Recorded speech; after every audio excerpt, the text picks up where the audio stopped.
السلام علیکم ورحمۃ اللہ تعالی وبرکاتہ نحمده ونصلي ونسلم على رسوله الكريم اما بعد فاعوذ بالله من الشیطان الرجیم بسم اللہ الرحمن الرحیم ان اللہ وملائکته يصلون على النبی یا ایها الذین آمنوا صلوا علیہ وسلموا تسلیما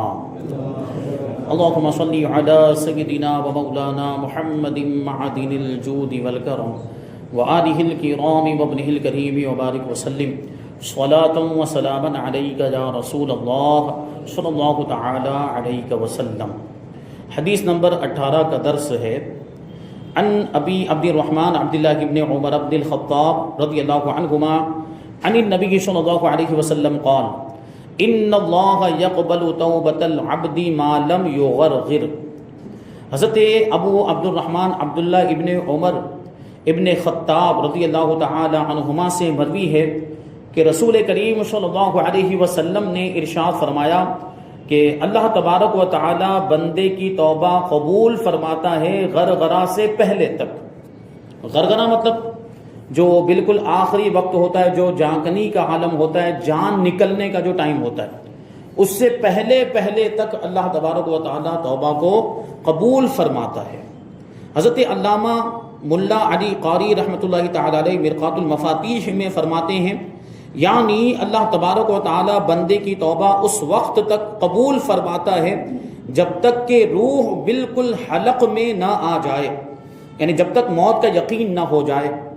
موت کا یقین ہو جانے کے بعد کی جانے والی توبہ قابل قبول نہیں، جیسا کہ اللہ تبارک و تعالی قرآن مجید میں ارشاد فرماتا ہے وَلَيْسَتِ التَّوْبَةُ لِلَّذِينَ يَعْمَلُونَ السَّيِّئَاتِ حَتَّى إِذَا حَضَرَ أَحَدَهُمُ الْمَوْتُ قَالَ إِنِّي تُبْتُ الْآنَ وَلَا الَّذِينَ يَمُوتُونَ وَهُمْ كُفَّارٌ۔ اور وہ توبہ ان کی نہیں جو گناہوں میں لگے رہتے ہیں، گناہوں کے کام کرتے رہتے ہیں، یہاں تک کہ جب ان میں کسی کو موت آئے تو کہے اب میں نے توبہ کی، اور نہ ان کی جو کافر مریں، یعنی جب موت بالکل سامنے دیکھے، موت کے فرشتوں کو دیکھ لیں اور موت کا یقین ہو جائے، اس وقت توبہ کرتے ہیں۔ اور کافر کی توبہ تو ویسے بھی اس وقت میں قابل قبول نہیں ہے، غرغرہ کے وقت میں، اسی کو یہاں پر بیان کیا گیا۔ تفسیر ابن عباس میں ہے کہ موت کے حاضر ہو جانے سے مراد ملک الموت یعنی موت کے فرشتے کو دیکھ لینا ہے، اور یہ حکم تغلیباً ہے، یعنی اکثریت کی بنیاد پر ہے، کیونکہ بہت سے لوگ انہیں دیکھ نہیں پاتے، بہت سے لوگوں کو فرشتہ نظر نہیں آتا، موت کا فرشتہ اکثر لوگوں کو نظر آتا ہے، وہ بتا نہیں پاتے ہیں، کہہ نہیں پاتے کہ ہم فرشتے کو دیکھ رہے ہیں۔ بعض اوقات ایسے واقعات ہم نے سنے بھی ہیں، بلکہ میری دادی کا بھی ایسا واقعہ ہے کہ جب ان کا انتقال ہونے والا تھا تو کچھ دن پہلے ہی انہوں نے یہ کہنا شروع کر دیا، یہ دیکھنے یہ کون آئے ہیں باہر، ان کو بولنے چلے جائیں، اس طرح کے وہ جملے بولتے تھے۔ اور ایسے بہت سے دوسرے بھی واقعات، تو کوئی دکھتا ہوگا تبھی تو بولتے تھے، تو یہ فرشتے ہوتے ہیں، وہ ان کو نظر آتے ہیں موت کے وقت جب موت قریب آ جاتی ہے، لیکن بہت سے لوگوں کو کچھ نظر نہیں آتا، اور بہت سے لوگ انہیں موت سے پہلے ہی دیکھ لیتے ہیں۔ کبھی ایسا بھی ہوتا ہے کہ ابھی موت کا وقت نہیں آیا ہے، اور جیسے کہ میں نے کہا کہ 2-3 دن پہلے ہی اس طرح کے واقعات ہے کہ کچھ نظر آیا۔ مفسر شہیر حکیم الامت مفتی احمد یارخا نعیمی رحمۃ اللہ تعالی علیہ فرماتے ہیں کہ نزع کی حالت میں، یعنی جانکنی کی حالت میں جب موت کے فرشتے نظر آ جائیں تو اسے غرغرہ کہتے ہیں، غرغرہ کی حالت کہتے ہیں۔ اس وقت کفر سے توبہ قبول نہیں، یعنی کوئی کافر ہے اور ایسی حالت میں توبہ کرے گا تو اس کی توبہ قبول نہیں ہے، کیونکہ ایمان کے لیے ایمان بالغیب ضروری ہے، یعنی دیکھے بغیر ایمان لانا ضروری ہے، اور اب غیب تو مشاہدہ میں آ گیا، یعنی دیکھ لیا گیا، فرشتے کو دیکھ کر ایمان لا رہا ہے، تو اب یہ ایمان قابل قبول نہیں۔ اسی لیے ڈوبتے وقت فرعون کی توبہ قبول نہیں ہوئی، اس کو ڈوبا دیا گیا، تو وہ سمجھ گیا تھا کہ میں غلط تھا، اسی لیے مجھ پر یہ عذاب آیا، تو توبہ کرنے لگ گیا، لیکن اس کی توبہ قبول نہیں ہوئی، بلکہ اس کو ڈوبا ہی دیا گیا، اس کو ہلاک کر دیا گیا۔ مگر گناہوں سے توبہ اس وقت بھی قبول ہے۔ بعض علماء کرام رحمہم اللہ فرماتے ہیں کہ ملک الموت علیہ السلام ہر مرنے والے کو نظر آتے ہیں، مومن ہو یا کافر۔ خیال رہے کہ قبضے روح پاؤں کی طرف سے شروع ہوتا ہے، یعنی روح جو نکالی جاتی ہے نا جسم سے، وہ پاؤں کی طرف سے نکالی جاتی ہے، یعنی پہلے پاؤں بے جان ہوتے ہیں، پھر اوپر کا جسم بے جان ہوتا ہے، سب سے آخر میں جو روح نکلتی ہے وہ چہرے کی، سر کی، دماغ ہوتی ہے۔ تو یہ روح کو نکلتے ہوئے آدمی خود دیکھتا ہے، خود اس کو محسوس کرتا ہے کہ میرے جسم سے روح نکل رہی ہے، یعنی ہوش و حواس اس کے آخر تک سلامت رہتے ہیں۔ تو یہ پاؤں سے اس کا معاملہ شروع ہوتا ہے تاکہ بندے کی اس حالت میں دل و زبان چلتے رہیں، گنہگار توبہ کر لیں اور کہا سنا معاف بھی کرا لیں، یعنی اگرچہ جان نکل رہی ہے، اس کو یقین ہو گیا تو کسی کا حق مارا ہے، کسی پر ظلم کیا ہے، کسی کو ستایا ہے، تو وہ معافی بھی مانگ لیں، ہو سکتا ہے کہ اس کو توفیق نصیب ہو جائے، اس وقت گنہگار ہے تو توبہ کر لیں، اور کوئی وصیت کرنی ہو تو وصیت کر لیں۔ اور یہ بھی خیال رہے کہ غرق کے وقت گناہوں سے توبہ کے معنی ہے گزشتہ گناہوں پر شرمندہ ہو جانا، یعنی اگر زبان سے توبہ کے الفاظ نہ بھی نکلے ہوں، دل میں شرمندگی والی کیفیت پیدا ہو گئی، ندامت والی کیفیت پیدا ہو گئی، تو یہ توبہ ہو گئی، اور مومن ہے، ایمان والا بندہ ہے، تو انشاءاللہ تبارک و تعالیٰ اس کی وجہ سے گناہ معاف ہو جائیں گے۔ ہمارا پاک پروردگار کتنا رحیم و کریم ہے کہ انسان اگر ساری زندگی اس کی نافرمانی میں گزار دے لیکن آخری وقت میں اپنے گناہوں سے توبہ کر لے تو اللہ تبارک و تعالیٰ اس کی توبہ کو قبول فرما لیتا ہے۔ مسلمان کی توبہ تو حالت نزاع میں بھی قبول ہے، لیکن کافر کی توبہ اس حال میں قبول نہیں ہوتی۔ ہاں، حالت نزاع طاری ہونے سے قبل بڑے سے بڑے کافر کی توبہ بھی قبول ہو جاتی ہے۔ توبہ اور استغفار، یہ اسی کا بیان چل رہا ہے، مسلسل آپ احادیث بھی توبہ کے تعلق سے اور استغفار کے تعلق سے سماعت کر رہے ہیں، اور یہ بھی آپ نے سماعت کیا کہ جب بندہ توبہ کرتا ہے نا اور استغفار کرتا ہے، اپنے گناہوں سے بخشش مانگتا ہے، مغفرت مانگتا ہے، تو اللہ تبارک و تعالیٰ ایسے بندے سے بہت زیادہ خوش ہوتا ہے، جو اونٹ والا واقعہ اس سے پہلے بیان ہوا۔ تو دیکھیے اللہ تبارک و تعالیٰ کتنا خوش ہوتا ہے، احادیث کی روشنی میں اس کو سماعت کرتے ہیں۔ حضرت سیدنا جابر ابن عبداللہ رضی اللہ تعالی عنہ اپنے دادا سے روایت کرتے ہوئے فرماتے ہیں کہ ایک شخص نے حضور پاک صلی اللہ علیہ وسلم کی بارگاہ میں حاضر ہو کر عرض کی، ہائے میرے گناہ، ہائے میرے گناہ، یعنی اس شخص سے گناہ ہو گئے ہوں گے۔ تو وہ حضور پاک صلی اللہ علیہ وسلم کی بارگاہ میں حاضر ہوا اور اپنے گناہوں کو یاد کرنے لگ گیا کہ ہائے مجھ سے یہ گناہ ہو گیا، مجھ سے یہ گناہ ہو گیا۔ اس نے یہ بات 2 یا 3 مرتبہ کہی تو رسول اللہ صلی اللہ علیہ وسلم نے فرمایا کہ یہ دعا پڑھو، یعنی یہ دیکھنے جیسی بات ہے کہ حضور پاک صلی اللہ علیہ وسلم اس سے یہ بھی نہیں پوچھ رہے کہ کون سا گناہ ہوا ہے، گناہ کتنا ہی بڑا کیوں نہ ہو، یہ دعا حضور پاک صلی اللہ علیہ وسلم ارشاد فرما رہے ہیں یہ بڑے سے بڑے گناہ کی مغفرت کے لیے کافی ہے۔ اب یہ دعا ہمیں آپ کو بھی یاد کر لینی چاہیے اور ہمیں آپ کو یہ دعا پڑھتے رہنا چاہیے، تو بڑے سے بڑا گناہ بھی معاف ہو جائے گا انشاءاللہ تبارک و تعالی۔ حضور نے یہ دعا ارشاد فرمائی اور یہ تعلیم فرمائی کہ یہ دعا پڑھو، اللہم مغفرتک اوسع من ذنوبی ورحمتک ارجا عندی من عملی، اے اللہ تیری شان غفاری میرے گناہوں سے زیادہ وسیع ہے اور میں اپنے عمل کے مقابلے میں تیری رحمت کی زیادہ امید رکھتا ہوں۔ اس نے یہ کلمات دہرائے، یعنی حضور کے کہنے پر اس نے بھی یہ کلمات کہے، تو نبی پاک صلی اللہ علیہ وسلم نے ارشاد فرمایا کہ دوبارہ پڑھو۔ اس نے پھر یہ کلمات دہرائے، حضور نے فرمایا کہ پھر پڑھو، یعنی حضور نے 3 مرتبہ اس سے یہ کلمات پڑھوائے۔ اس نے تیسری مرتبہ بھی پڑھے تو حضور پاک صلی اللہ علیہ وسلم نے ارشاد فرمایا کہ کھڑے ہو جاؤ، بے شک اللہ تبارک و تعالیٰ نے تمہاری مغفرت فرما دی ہے۔ کتنے مختصر سے کلمات ہیں، کتنی مختصر سی دعا ہے، اگر ہم اس کو پڑھیں، چلو یاد کرنا ہو سکتا ہے مشکل ہو، حالانکہ اتنے مختصر کلمات تھوڑی سی محنت کریں گے زبانی بھی یاد ہو جائے، لیکن مان لو نہیں یاد ہو رہا ہے تو اس کو دیکھ کر بھی پڑھ سکتے ہیں انشاءاللہ۔ میں وہ پہلے بھی وہ سید الاستغفار بھی بھول گیا ہوں میں ڈالنا، وہ بھی گروپ میں ڈالوں گا انشاءاللہ تبارک و تعالیٰ، اور یہ دعا بھی انشاءاللہ گروپ میں شیئر کی جائے گی، آپ حضرات اس کو دیکھ کر پڑھ لیا کریں۔ تو یہ کتنی فضیلت والی دعا، آپ نے دیکھا نا 3 مرتبہ یہ کلمات پڑھے اور حضور نے بشارت عطا فرمائی کہ کھڑے ہو جاؤ تمہاری مغفرت ہو چکی ہے۔ دوسری حدیث پاک، حضور صلی اللہ علیہ وسلم نے ارشاد فرمایا کہ اللہ تبارک و تعالیٰ فرماتا ہے اے میرے بندو تم سب گنہگار ہو مگر جسے میں نے بچایا، یعنی گناہوں سے کون بچتا ہے؟ جسے اللہ بچاتا ہے، اللہ کی توفیق ہو تبھی بندہ گناہوں سے بچ پائے گا۔ اور انسانوں میں ایک جماعت ایسی ہے جن کو اللہ تبارک و تعالیٰ نے گناہوں سے محفوظ رکھا ہے، وہ انبیاء کرام کی جماعت ہے، ان سے گناہ ہو ہی نہیں سکتا، ناممکن ہے، محال ہے۔ صغیرہ کبیرہ سارے گناہوں سے پاک ہوتے ہیں انبیاء کرام، کیونکہ انبیاء کرام بہترین انسان ہیں، یعنی انسانوں میں سب سے بڑے مرتبے والے ہیں، اور اللہ تبارک و تعالیٰ نے انبیاء کرام کو لوگوں کی ہدایت اور رہنمائی کے لیے بھیجا۔ اگر بالفرض ان کے ساتھ بھی گناہوں کا معاملہ ہوتا تو وہ دوسروں کو کیا گناہوں سے بچاتے؟ اس لیے اللہ تبارک و تعالیٰ نے انہیں گناہوں سے معصوم بنا کر بھیجا، یعنی ان سے گناہ ہو ہی نہیں سکتے انبیاء کرام سے، لیکن ان کے علاوہ کوئی یہ دعویٰ نہیں کر سکتا کہ میں گناہوں سے معصوم ہوں، مجھ سے گناہ نہیں ہو سکتا، ناممکن ہے، محال ہے، کوئی نہیں کہہ سکتا، امکان ہے، ہر کسی سے گناہ ہو سکتے ہیں۔ اللہ تبارک و تعالیٰ جسے بچائے وہی بچتا ہے۔ تو اللہ تعالیٰ کا ارشاد ہے اس حدیث پاک میں، اللہ فرماتا ہے کہ اے میرے بندو تم سب گنہگار ہو مگر جسے میں نے بچایا، لہٰذا مجھ سے مغفرت کا سوال کرو، یعنی مجھ سے مغفرت مانگو، میں تمہاری مغفرت فرما دوں گا۔ اور تم میں سے جس نے یقین کر لیا کہ میں بخش دینے پر قادر ہوں، پھر مجھ سے میری قدرت کے وسیلے سے استغفار کیا تو میں اس کی بھی مغفرت فرما دوں گا۔ اور الحمدللہ ہمارا یہ عقیدہ تو ہے، اللہ تبارک و تعالیٰ بخشنے والا ہے، مہربان ہے، مغفرت فرمانے والا ہے، یہ تو ہے نا ہمارا عقیدہ۔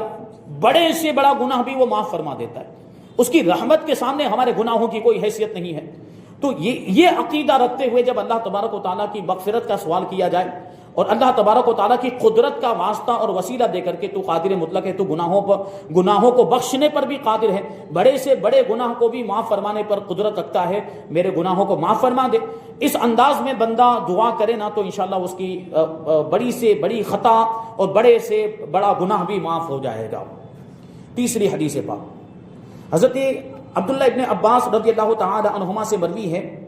کہ حضور پاک صلی اللہ علیہ وسلم نے فرمایا کہ جس نے استغفار کو اپنے اوپر لازم کر لیا، استغفار یعنی استغفر اللہ ربی من کل ذنب واتوب الیہ، یہ سب سے آسان ہے استغفار، اور بھی استغفار ہیں جیسے کہ ابھی وہ سید الاستغفار کا تذکرہ بھی آیا، تو بہتر ہے کہ وہ پڑھیں۔ فرمایا کہ جس نے استغفار کو اپنے اوپر لازم کر لیا، یعنی کثرت کے ساتھ اس نے استغفار پڑھنا شروع کر دیا، استغفار پڑھنے کو اپنی عادت بنا لیا، اور اس سے پہلے آیا نا کتنی مرتبہ پڑھنا ہے دن میں، کم سے کم 70 مرتبہ، کم سے کم 70 مرتبہ استغفار دن میں اگر ہم پڑھ لیں تو کیا فضیلت ملے گی، کیا ثواب ملے گا، کیا فائدہ ملے گا۔ حضور فرماتے ہیں کہ جس نے استغفار کو اپنے اوپر لازم کر لیا، اللہ تبارک و تعالیٰ اس کی ہر پریشانی کو دور فرما دے گا، اور ہر تنگی سے اسے راحت عطا فرمائے گا، یعنی ہر تکلیف کو دور فرما دے گا، ہر مشقت کو دور فرما دے گا، بیماری ہے تو بیماری کو بھی دور فرما دے گا، اور اسے ایسی جگہ سے رزق عطا فرمائے گا جہاں سے اس کا گمان بھی نہیں ہوگا، یعنی جہاں سے سوچا بھی نہیں ہوگا کہ یہاں سے پیسے آئیں گے، یہاں سے روزی آئے گی، وہاں سے اللہ تبارک و تعالیٰ اسے روزی عطا فرمائے گا، رزق عطا فرمائے گا۔ کیا چیز ہے؟ استغفار۔ کثرت کے ساتھ استغفار کرنے لگ جائیں تو انشاءاللہ تبارک و تعالیٰ یہ برکتیں آپ کو دیکھنے کو ملیں گی۔ چوتھی حدیث پاک حضرت سیدنا زبیر بن عوام رضی اللہ تعالی عنہ سے مروی ہے کہ نبی پاک صلی اللہ علیہ وسلم نے ارشاد فرمایا کہ جو اس بات کو پسند کرتا ہے کہ اس کا نامہ اعمال اسے خوش کر دے تو اسے چاہیے کہ نامہ اعمال میں استغفار کا اضافہ کرے۔ ارے میدان محشر میں جمع ہوں گے، لوگوں کے ہاتھ میں نامہ اعمال دیے جائیں گے، جو برے ہوں گے ان کا نامہ اعمال بائیں ہاتھ میں دیا جائے گا، اور جو اچھے ہوں گے نیک ہوں گے ان کا نامہ اعمال دائیں ہاتھ میں۔ تو جو نیک ہوں گے وہ اپنا نامہ اعمال دے کر خوش ہوں گے کہ نہیں ہوں گے؟ یعنی ان کا شمار نیک لوگوں میں ہوگا، نیکیاں زیادہ ہوں گی تو وہ اپنے نامہ اعمال کو دیکھ کر خوش ہوں گے کہ ہاں ہماری نجات پکی، ہم اب جنت میں جائیں گے۔ تو اگر ہم بھی چاہتے ہیں نا کہ ہمیں بھی نامہ اعمال دیکھ کر خوشی ہو، یعنی نیکیوں کا اضافہ ہو جائے، گناہ مٹ جائیں، تو کیا کرنا چاہیے؟ نامہ اعمال میں استغفار کا اضافہ کرنا چاہیے، یعنی ہم استغفار پڑھتے رہیں تو وہ استغفار ہمارے نامہ اعمال میں لکھا جاتا رہے گا، اور اسی استغفار کے صدقے میں گناہ معاف ہوتے رہیں گے، نیکیوں میں اضافہ ہوتا رہے گا۔ تو پھر جب میدان محشر میں ہم اپنا نامہ اعمال دیکھیں گے نا تو ہمیں خوشی ہوگی۔ تو یہ حدیث پاک ہے۔ پانچویں حدیث پاک حضرت عبداللہ ابن بسر رضی اللہ تعالی عنہ فرماتے ہیں کہ میں نے حضور پاک صلی اللہ علیہ وسلم کو فرماتے ہوئے سنا کہ خوشخبری ہے اس کے لیے جو اپنے نامہ اعمال میں استغفار کو کثرت سے پائے۔ ٹھیک، پائے گا کون؟ جو پڑھتا ہوگا وہی تو پائے گا نا نامہ اعمال میں۔ تو ہمیں ابھی سے پڑھنے کی عادت بنا لینی چاہیے۔ اللہ نے ابھی ہمیں زندگی دی ہے، ابھی ہمارے پاس وقت ہے، ویسے زندگی کا کوئی بھروسہ نہیں، لیکن جو بھی ابھی ایام چل رہے ہیں بالکل بھی وقت کو ضائع نہیں کرنا چاہیے، وقت کو اچھے کاموں میں لگانا چاہیے، برے کاموں میں ہرگز نہیں لگانا چاہیے، کیونکہ وقت ایک بار چلا جاتا ہے نا تو واپس نہیں آتا ہے، پھر افسوس کے علاوہ کوئی چارہ نہیں ہوگا۔ اس لیے وقت کو غنیمت جانتے ہوئے اس وقت کا صحیح استعمال کیجیے، استغفار کیجیے، ذکر کیجیے، درود شریف پڑھیے، وظیفے پڑھیے، اور عبادت، نماز، فرائض و واجبات کی پابندی، تو انشاءاللہ تبارک و تعالیٰ اس سے نامہ اعمال میں نیکیوں کا اضافہ ہوگا۔ چھٹی حدیث پاک امیر المؤمنین حضرت سیدنا ابو بکر صدیق رضی اللہ تعالی عنہ سے مروی ہے کہ حضور پاک صلی اللہ علیہ وسلم نے ارشاد فرمایا کہ جو بندہ گناہ کر بیٹھے پھر احسن طریقے سے وضو کرے پھر کھڑے ہو کر 2 رکعتیں ادا کرے، یعنی وہ گناہوں کی بخشش کا ایک طریقہ مزید بتایا جا رہا ہے کہ جس سے گناہ ہو جائے تو اسے کیا کرنا چاہیے، اچھے طریقے سے وضو کرے، سنت طریقے کے مطابق وضو کرے، پھر کھڑے ہو کر 2 رکعتیں ادا کرے، پھر اللہ تبارک و تعالیٰ سے استغفار کریں یعنی مغفرت مانگے تو اس کی مغفرت کر دی جاتی ہے۔ پھر حضور صلی اللہ علیہ وسلم نے یہ آیت کریمہ تلاوت فرمائی کہ والذین اذا فعلوا فاحشۃ او ظلموا انفسهم ذکروا اللہ فاستغفروا لذنوبہم، اور وہ کہ جب کوئی بے حیائی یا اپنی جانوں پر ظلم کرے تو اللہ کو یاد کر کے اپنے گناہوں کی معافی چاہتے ہیں۔ یہ ایمان والوں کی صفت بتائی جا رہی ہے کہ ایمان والوں کے اندر ایک خوبی یہ ہوتی ہے کہ جب گناہ ہو جائے، بھائی شامت نفس کی وجہ سے، شیطان کے بہکاوے میں آ کر، یا کچھ شیطان صفت انسان ہوتے ہیں جو گمراہ کرتے ہیں، گناہوں کی طرف لے جاتے ہیں، تو ان کے گمراہ کرنے کی وجہ سے کوئی گناہ ہو گیا، یا دنیا کی رنگینیوں میں آدمی گم ہو گیا، خواہشات نفسانی کی وجہ سے دنیا کی لذتوں میں مبتلا ہو گیا اور نافرمانی والے کام ہو گئے، تو ایمان والا جو ہوتا ہے نا، تو اس کے ایمان کا تقاضا یہ ہے کہ وہ کیا کرے، اللہ کو یاد کرے اور توبہ کرے، اپنے گناہوں کی معافی مانگے تو اس کے گناہ معاف ہو جاتے ہیں۔ 7ویں حدیث پاک، حضرت سیدنا انس ابن مالک رضی اللہ تعالی عنہ فرماتے ہیں کہ نبی پاک صلی اللہ علیہ وسلم نے ایک سفر کے موقع پر ارشاد فرمایا استغفار کرو، تو ہم سب استغفار کرنے لگ گئے۔ کیونکہ صحابہ کرام ہیں، یہ ہمارے آپ کے جیسے لوگ تھوڑی تھے، وہ امت کے بہترین لوگ تھے، صحابہ کرام امت کے بہترین لوگ ہیں۔ میں نے ابھی سارے انسانوں میں بہترین لوگ کون ہیں وہ بتایا، وہ انبیاء کرام ہیں، اور امت محمدیہ میں سب سے بہترین لوگ کون ہیں، صحابہ کرام ہیں، جنہوں نے حضور کا ماتھے کی آنکھوں سے ایمان کی حالت میں حضور کا دیدار کیا، تو ان سے بہتر کون ہو سکتا ہے؟ کتنی بڑی سعادت ملی ہے اور کتنا بڑا مرتبہ ملا کہ حضور پاک صلی اللہ علیہ وسلم کا دیدار نصیب ہوا۔ اسی لیے تو بیان کیا جاتا ہے کہ کوئی ولی کتنا بڑا کیوں نہ ہو جائے، کتنے بڑے مرتبے پر کیوں نہ پہنچ جائے، غوث ہو جائے، قطب ہو جائے، ابدال ہو جائے، کسی صحابی کے مرتبے تک نہیں پہنچ سکتا، کیونکہ صحابی کو وہ خصوصیت ملی ہے نا حضور کا دیدار، یعنی ظاہری طور پر خواب میں ہو سکتا ہے دوسروں کو بھی، لیکن ماتھے کی آنکھوں سے تو انہوں نے ہی دیکھا نا، یہ ان کی خصوصیت ہے، یہ اسی وجہ سے ان کا مقام مرتبہ اتنا بلند و بالا ہو گیا۔ تو صحابہ کرام کے اندر جذبہ یہ تھا۔ اب جنہوں نے حضور کو دیکھا ہوگا ان کے اندر عمل کرنے کا جذبہ کیسا ہوگا؟ وہ صحابہ کرام کی شان یہ تھی کہ جیسے ہی حضور پاک صلی اللہ علیہ وسلم کسی بات کا حکم دیتے تھے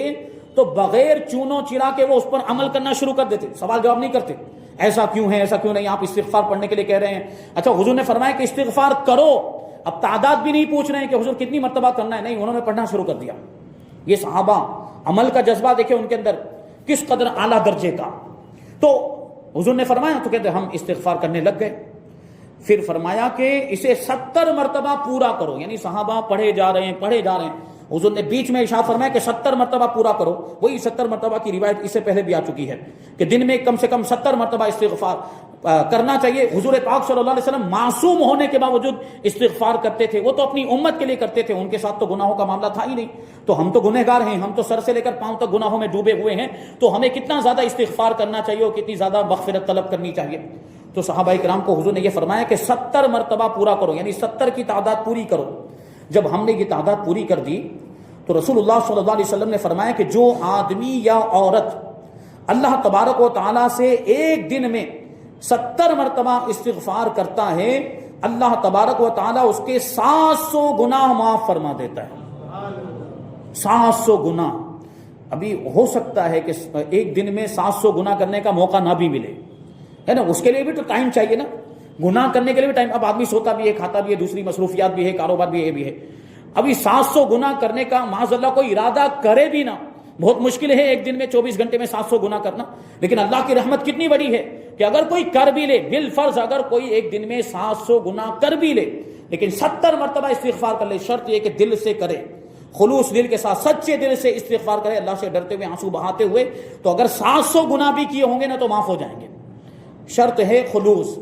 پھر فرمایا کہ بے شک جو بندہ دن میں یا رات میں 700 سے زیادہ گناہ کرے وہ بڑا بد نصیب ہے۔ یہ بھی بات ارشاد فرمائی گئی کہ جو شخص دن میں یا رات میں 700 سے زیادہ گناہ کر لے وہ بڑا بد نصیب ہے۔ یار گناہ کرنے والا ہوگا نا، یار کمی ہے، سعادت سے دور ہے، اللہ کی رحمت سے دور ہے گناہ کرنے والا بندہ۔ تو ظاہر سی بات اسی وجہ سے فرمایا گیا کہ وہ بڑا بد نصیب ہے، تو ظاہر سی بات یہ نہیں ہونا چاہیے۔ اب یہاں دیکھیے آگے جو بیان شروع ہو رہا ہے نا، وہ ہیں توبہ میں رکاوٹ بننے والی چیزیں، یعنی کن چیزوں کی وجہ سے آدمی توبہ نہیں کرتا ہے، توبہ کی طرف نہیں آتا ہے، اور ان کا حل بھی کہ اگر یہ کیفیت پیدا ہو تو اس کو کیسے دور کیا جائے، اس کا علاج کیا ہے، اور پھر توبہ کی طرف بندہ کیسے آئے۔ یہ ساری چیزیں جو ہے کہ انشاءاللہ تبارک و تعالی ہم آئندہ درس میں شامل کریں گے۔ ایسی بہت ساری چیزیں ہیں، تقریباً میرے خیال سے 9-10 بہت زیادہ 12 چیزیں بیان کی ہیں، یعنی 12 ایسی چیزیں ہیں جو توبہ میں رکاوٹ بنتی ہیں اور ان کا حل انشاءاللہ اس کو ہم آئندہ درس میں شامل کریں گے۔ اللہ تبارک و تعالی کی بارگاہ میں دعا ہے کہ جو کچھ بھی بیان ہو اس پر ہم سب کو عمل کرنے کی توفیق عطا فرمائے، ہمیں اپنے گناہوں سے سچی پکی توبہ کرنے کی توفیق عطا فرمائے، شریعت کے مطابق زندگی گزارنے کی توفیق عطا فرمائے، ایمان کی سلامتی عطا فرمائے اور ایمان پر ہی ہم سب کا خاتمہ فرمائے۔ وما علینا الا البلاغ